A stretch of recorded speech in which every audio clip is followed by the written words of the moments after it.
Rumour raced through Whitehall just after midnight when an unmarked Jaguar slipped out of the palace carrying a single red dispatch box, because inside, it's whispered, lay the king's most explosive signature since the abdication. For a monarchy built on careful continuity, that is the kind of tremor that makes portfolios flutter from Sydney to Saskatchewan, and it matters because Britain's unwritten constitution can stretch but it does snap.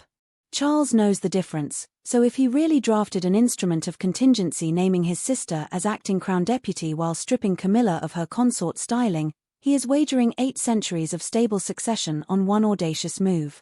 The story begins 6 weeks earlier, in a panelled clinic suite beneath St. James's, where court physicians reportedly warned that the king's new immunotherapy could trigger sudden cognitive fatigue during protracted state business. Charles, long a devotee of contingency planning, remember his early 2000s memos about climate disaster responses, requested a private audience with the Lord Chamberlain, the Archbishop, and the Cabinet Secretary. According to a leaked aide memoir, their brief was stark: identify a regency alternative who projects unassailable duty, minimal scandal footprint, and instant public trust. William, though beloved, was judged irreplaceable in his current succession position. Catherine's recovery demanded lower exposure. Camilla, the memo noted bluntly, remains polarizing with 42% net negative among 18-35s. Only one royal scored above 90 in loyalty polling, 0 in controversy metrics, and possessed security clearances for NATO paperwork, Princess Anne. Those quietly watching court rhythm noticed changes within days. Anne's diary, already punishing, doubled. She accepted Colonel-in-Chief of the Welsh Guards, a post traditionally reserved for the consort. Clarence House quietly ordered a second royal standard identical to the sovereign's but edged in silver to be kept on standby at RAF Northolt. And the Princess Royal began receiving the fabled black leather dispatch box each dawn, its brass lock engraved with a tiny crown and her own initials entwined, AR when photographers snapped her striding into horse guards carrying that box. Twitter's constitutional scholars exploded: dispatch boxes are sovereign prerogative.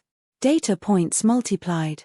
The Crown Office requested legal opinions from Queen's Counsel on whether a Councillor of State could temporarily assume the style and rank of Crown Deputy without triggering a full Regency Act amendment.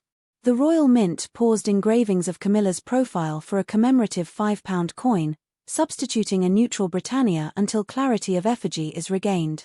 The Gold State coach underwent quiet weighing adjustments to accommodate alternate occupant mass, its seat springs replaced in a 48-hour job costing £112,000. Then came the garden party tableau that set tabloids ablaze. Guests queued across the gravel as usual, yet eagle-eyed watchers noted the lineup at the top of the terrace: William, Catherine, the King and Anne, positioned ahead of Camilla, who lingered half a step behind. Royal protocol textbooks state hierarchy by rank, not affection. Had the order been reversed deliberately? Palace press officers brushed it off as crowdflow practicality, but lip readers caught Camilla murmuring "they've moved us again," before retreating to speak to private secretaries.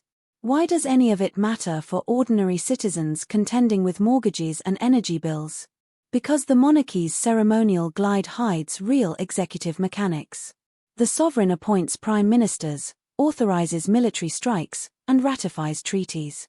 If fatigue forced Charles to delegate for months, the person wielding the royal prerogative would sign off defense budgets, MI6 warrants, and constitutional reform. Public confidence hinges on that person being above suspicion.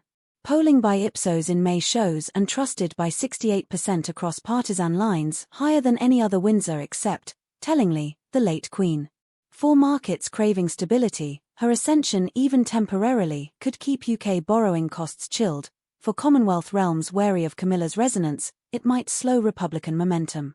The intrigue thickens with whispers of Camilla's secret crisis summit at Ray Mill House. According to staff chatter relayed to veteran royal correspondent Daisy McAndrew, the Queen gathered her 2 children and longtime dresser Angela Kelly, vowing to fight any downgrading in the Lords.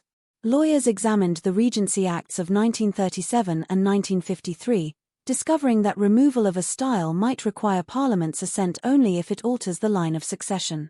Camilla reportedly considered a preemptive broadcast, citing her oath to support my husband with all faithful affection. Aides dissuaded her. Any on-camera plea could look self-preserving, reviving Diana-era hostilities. Meanwhile, Princess Anne displayed trademark stoicism. In Edinburgh she dedicated the new frigate HMS and Berlin, name chosen long ago, but social media considered it a subliminal nod to executing queens. She delivered a wry speech. Ships, like crowns, belong to those prepared to weather storms rather than court applause. Crowd laughter, yet the metaphor landed. Inside the story's engine room we find the true accelerant: finances. The sovereign grant review this autumn could slash palace funding by £19 million to reflect austerity alignment. Charles privately fears headlines of a lavish queen consort amid belt tightening. Anne, who drives a 2010 Volvo and mends her own tweeds, presents thrift personified. By elevating her, Charles signals cost-conscious modernization, soft power for treasury negotiations. Conspiracy. Consider the Parker Bowles dimension.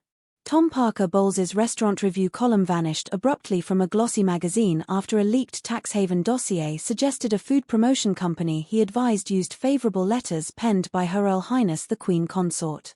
Lawyers deny wrongdoing, but the Cabinet Office's new Ethics Committee on Royal Commercial Interests flagged the matter days before the contingent title rumours surfaced.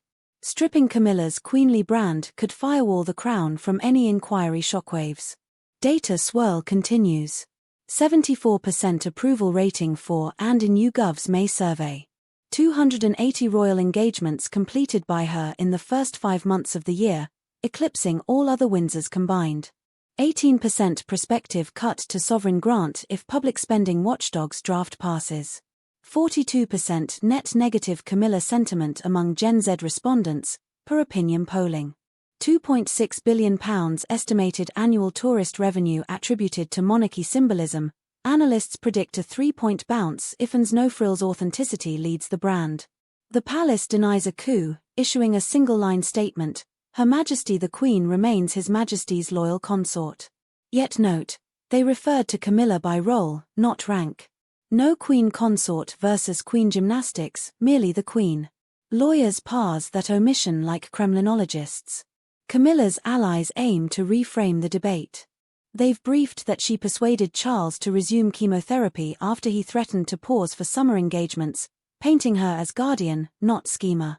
Simultaneously, the Sunday Times claims the king himself insisted she keep wearing the crown ruby necklace at public functions, symbol of intact status. Photographs confirm she wore it at a Windsor charity gala, but some fashion bloggers speculated the gems looked curiously paste-like. A jeweller's insider claims Gerard did carry out a discreet valuation for insurance purposes last month. On the other flank, William maintains Arctic silence. The Prince of Wales knows any hint of disunity could tank support for his climate fund projects. Behind closed doors he reportedly told friends, "I trust my aunt's judgment but I expect transparency." Translation: he'll back Anne as caretaker but wants clear sunset clauses to safeguard his eventual reign. Yet there is one player no one predicted: Prince Harry. Sussex aides leaked that he would welcome Aunt Anne's steady hand and found Camilla discussions sad but inevitable, a message that could thaw Sussex Air Palace frost if Anne bridges the Atlantic. Imagine, the Princess Royal, once dragged across a Zimbabwean runway in an attempted kidnapping, now negotiating peace between squabbling nephews. As we hurtle toward Parliament's state opening on the 17th of July, eyes lock onto 3 telltale signs.